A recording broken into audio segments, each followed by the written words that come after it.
हो गया। देखिए रिएक्टर सबसे महंगे पार्क में है दिल्ली में जो सबसे महंगा पार्क है ना उसी में रिएक्टर घूम रही है। देखो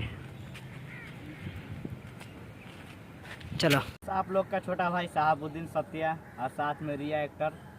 और आज फिर से एक वीडियो छूटने वाला है धमाकेदार सैड सॉन्ग। और पहले तो जो चैनल को सब्सक्राइब नहीं किए भाई सब्सक्राइब कर लो। और फिर हम आपको रिएक्टर से मिलाते हैं, दो बात आपको सुनाएंगे। इधर तो और रिया रेडी। हेलो फ्रेंड्स, देखिए हमारी रिया एक्टर है, सबसे अच्छा वीडियो बनाती है फुल एचडी में, आप लोग जाके देखिए। और ये रिया एक्टर है।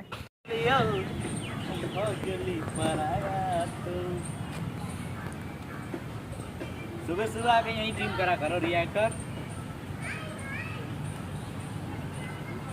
रिया एक्टर उदास बैठी है मार्केट में।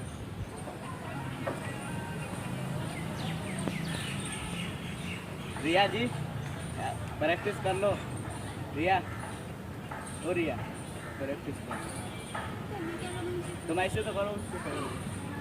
देखो बॉडी बनना है कि नहीं तुम्हारा, तुम भी वैसे पतली हो ना, तुम बनाते रहो हम लोग झगड़ा करते हैं।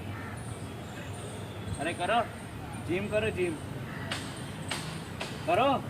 मैं नहीं कर रही, आप